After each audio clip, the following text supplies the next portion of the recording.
The Cloud of Unknowing, in which a soul is made one with God. Chapter 8. But now you ask me, what is it, this thing that forces itself on me in the work of contemplation, and is it a good thing or evil? If it is an evil thing, you say, then I wonder why it will heighten devotion so greatly. For I sometimes find it a great comfort to listen to what it says.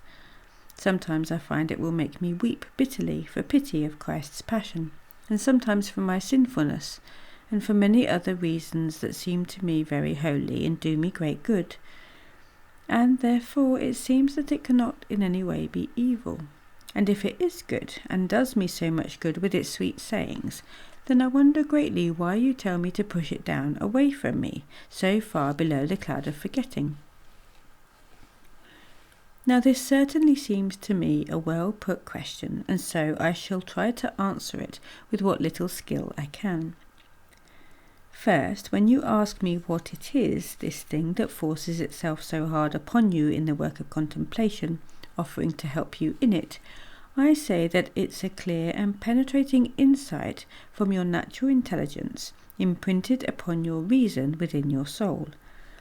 And when you ask me whether it's good or evil, I say that it must always be good in its own nature, because it is a ray of God's likeness. But the use to which it's put may be either good or evil. Good when by grace it enables you to see your own sinfulness, the passion, God's kindness, and the wonders in both body and spirit that he performs through his creation, and then it's no wonder if it heightens your devotion as greatly as you say.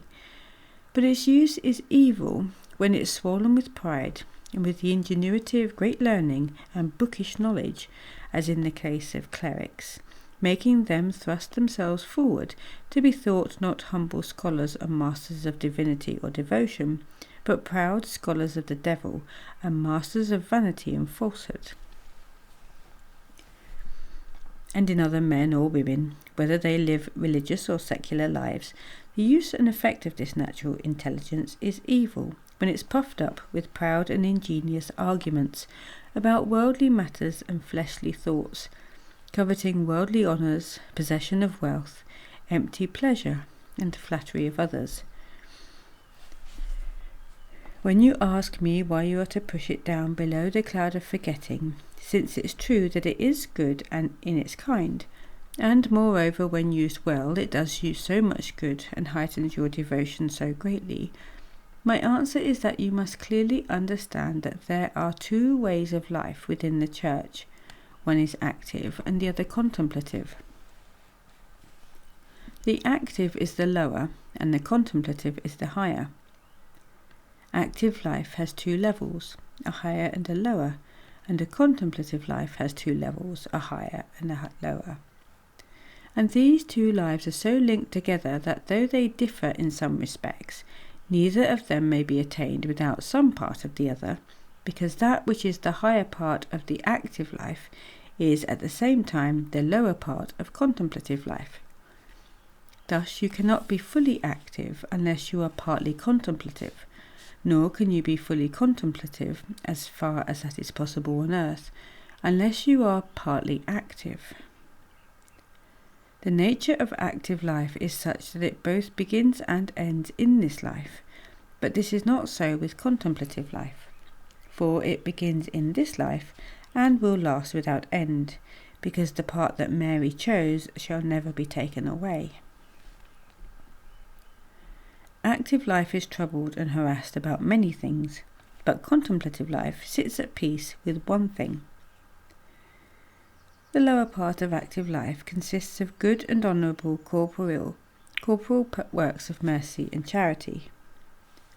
The higher part of active life and the lower part of contemplative life consists of good spiritual meditation and earnest thought of one's own sinfulness, with sorrow and contrition of the passion of Christ, and the sufferings of his servants, with pity and compassion, and of the wonderful gifts, kindness, and works of God in all his creation, bodily and spiritual, with thanksgiving and praise. But the higher part of contemplation, so far as it is attainable on earth, rests entirely in this darkness and in this cloud of unknowing, with a loving stirring and blind attention only to the bare existence of God himself. In the lower part of active life, you are outside yourself and beneath yourself.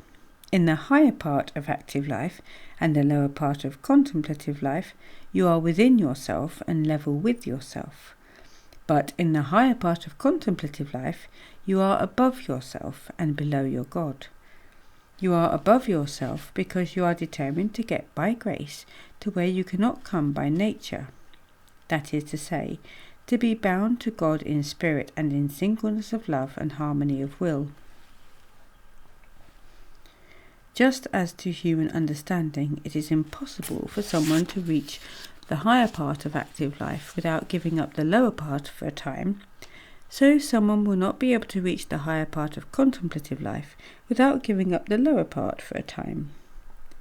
And just as it is impermissible and a hindrance to someone sitting at his meditations to consider then the outwardly bodily actions he has done or is going to do, however holy those actions might be in themselves, so it is certainly inappropriate and would equally hinder someone working in this darkness and this cloud of unknowing with an ardent stirring of love towards God for himself, if he were to let any thought or meditation of God's wonderful gifts, kindness and works in any part of his creation, bodily or spiritual, rise up and thrust itself between him and his God, however holy, pleasant or consoling these thoughts may be. It is for this reason that I tell you to push down any such penetrating subtle thought, and cover it with a thick cloud of forgetting, however holy it may be, or however much it may promise to help you in your purpose. For love may reach God in this life, but knowledge may not. And the whole time that your soul dwells in this mortal body, the sharpness of our understanding is always mixed with some kind of mental image when it's directed towards spiritual things, but most especially towards God. And because of this, our work of contemplation must be impure, and it would be very surprising if it did not lead us into great error.